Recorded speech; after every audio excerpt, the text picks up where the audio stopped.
अस्सलाम वालेकुम एवरीवन। मैं doctor Ghulam Madani, graduate of Chandka medical college Larkana और मैं अपने बैच का गोल्ड मेडलिस्ट बन रहा हूँ।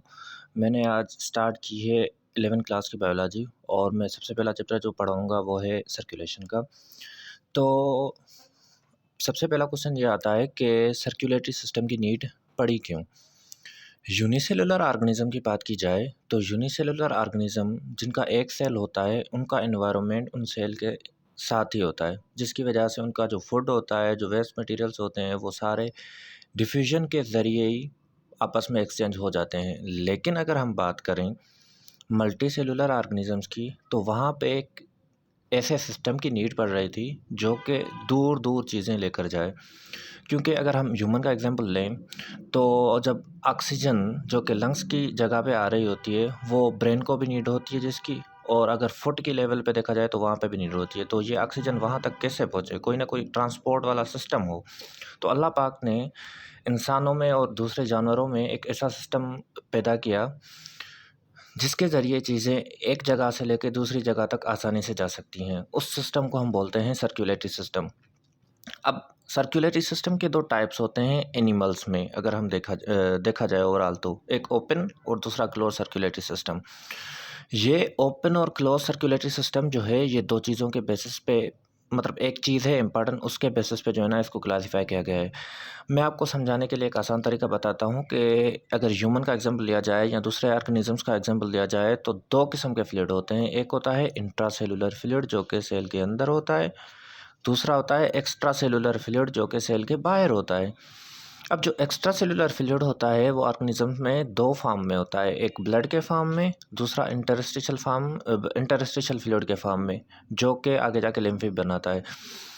अब अगर जिन ऑर्गेनिजम्स में ये ब्लड और इंटरस्टिशियल फ्लूइड मिक्स हो जाएगा, उन ऑर्गेनिज़्म में जो सिस्टम होता है वो सिस्टम ओपन सर्कुलेटरी सिस्टम कहलाता है। लेकिन जिन ऑर्गेनिज़्म में ये एक्स्ट्रा सेलुलर फ्लूइड के दोनों कंपोनेंट अलग-अलग होते हैं और मिक्स नहीं होते, उन ऑर्गेनिज़्म में जो सर्कुलेटरी सिस्टम होता है उसको हम क्लोज्ड सर्कुलेटरी सिस्टम बोलते हैं। ये जो सारी ऑर्गेनाइजेशन है वो डिपेंड करती है ऑर्गेनिज़म्स की जो कॉम्प्लेक्सिटी है उस पे।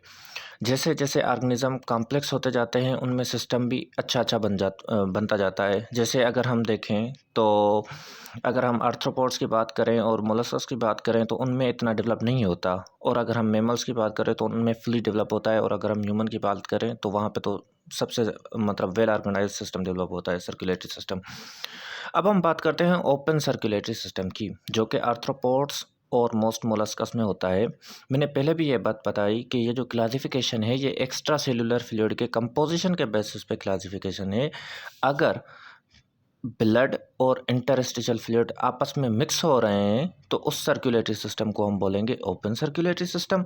ये होता है आर्थ्रोपोड मोस्ट मोलस्कस में, और इस फ्लूइड को, जिसमें ब्लड और इंटरस्टिशियल फ्लूइड आपस में मिक्स हो रहे हैं, इसको हम कहते हैं हीमोलिम्फ। और ये क्या होता है, ये हीमोलिम्फ बाहर निकल के साइनसेस में आके दाखिल होता है, और साइनसेस जो होते हैं डायरेक्ट कांटेक्ट में होते हैं आर्गन से, उन ऑर्गेनिजम्स में, इन ऑर्गेनिजम्स में। फिर वहाँ से डिफ्यूजन हो जाती है और फिर वहाँ पे वेस्ट प्रोडक्ट भी प्रोड्यूस होते हैं जो साइनसेस में जाते हैं। फिर वो साइनसेस से डायरेक्ट हेड की तरफ जाता है, और ये सारी एक सर्किल होता रहता है। अब इंसेक्ट्स में एक इंपॉर्टेंट पॉइंट, आप जो मैंने ग्रीन कलर में चीज़ें लिखी हैं वो मोस्ट इंपॉर्टेंट पॉइंट्स हैं, वो आप नोट कर दीजिएगा। इंसेक्ट्स में अगर देखा जाए तो उनका जो हीमोलिम्फ होता है वो कलरलेस होता है। क्योंकि उनमें एक पिगमेंट नहीं होती जो कि खून को गाढ़ा कलर देती है, रेड कलर देती है, दैट इज़ कॉल्ड हीमोग्लोबिन। अगर हीमोग्लोबिन नहीं होगी तो क्या होगा, उनका जो कलर होगा वो उनको नहीं मिलेगा, जिसकी वजह से इंसेक्ट्स में जो कलर होता है हीमोलिम्फ का वो होता है कलरलेस। अब अगर मैं तस्वीर में आपको समझाऊँ तो ये रहा ओपन सर्कुलेटरी सिस्टम का एग्जांपल। ये इंसेक्ट्स हैं, इनमें क्या होता है, ये हार्ट है, इनमें से जो हीमोलिम्फ निकलेगा वो डायरेक्टली जाके बड़े-बड़े साइनसेस में ओपन होगा और वहाँ से एक्सचेंज होगी, और एक्सचेंज होने के बाद जो फिर बकाया फ्लूइड होगा वो फिर हार्ट की तरफ जाएगा, फिर वो सेम, मतलब ये एक सर्किट बनता रहेगा, ठीक है? इसको हम कहते हैं ओपन सर्कुलेटरी सिस्टम। और अगर हम बात करें क्लोज सर्कुलेटरी सिस्टम में तो उसमें क्या होता है, दोनों फ्लूइड्स, एक ब्लड और इंटरस्टिशियल फ्लूइड, ये आपस में नहीं मिलते। देखो यहाँ पे ब्लड होगा, ये ब्लड है और यहाँ पे इंटरस्टिशियल फ्लूइड जो कि सेल्स के सराउंडिंग में जो फ्लूइड होता है उसको बोला जाता है। ये दोनों फ्लूइड अगर आपस में डायरेक्ट कांटेक्ट में ना हो, डायरेक्ट कांटेक्ट मतलब आपस में मिक्स ना हो, तो उस सिस्टम को हम कहते हैं क्लोज्ड सर्कुलेटरी सिस्टम। अब जैसे ऑर्गेनिजम्स कॉम्प्लेक्स होते गए, उनमें क्लोज सर्कुलेटरी सिस्टम डेवलप होता गया। जैसे कि इसमें मैंने आपको बताया कि इसमें जो ब्लड होता है वो विद इन वेसल होता है और वो इंटरस्टिशियल फ्लूइड से अलग होता है। ये कौन से ऑर्गेनिज्म में होता है? एनिलिड्स में, कुछ मोलस्कस में और कुछ वर्टिब्रेट्स में, मतलब कुछ नहीं, ऑल वर्टिब्रेट्स में। अब अगर हम बात करें क्लोज सर्कुलेटरी सिस्टम की, तो फिर इसमें भी क्लासिफिकेशन है सिंगल सर्किट और डबल सर्किट की। जैसे जैसे ऑर्गेनिज्म ऑर्गेनाइज्ड हो रहे हैं, जैसे जैसे इवॉल्व हो रहे हैं, उनमें वैसे वैसे ये सिस्टम जो है डेवलप हो रहा है। अब अगर हम बात करें फिशेस की, तो फिश में क्या होता है? सिंगल सर्किट वाला क्लोज सर्कुलेटरी सिस्टम होता है। सिंगल सर्किट का मकसद है कि उनमें जैसे सर्किट ये फिर किस बेसिस पे अलग अलग तकसीम किए गए हैं, या तो पल्मोनरी सर्किट होगा या तो फिर सिस्टमिक सर्किट होगा। ये सर्किट के बेसिस पे मैं आपको समझाता हूँ ये सर्किट्स क्या हैं।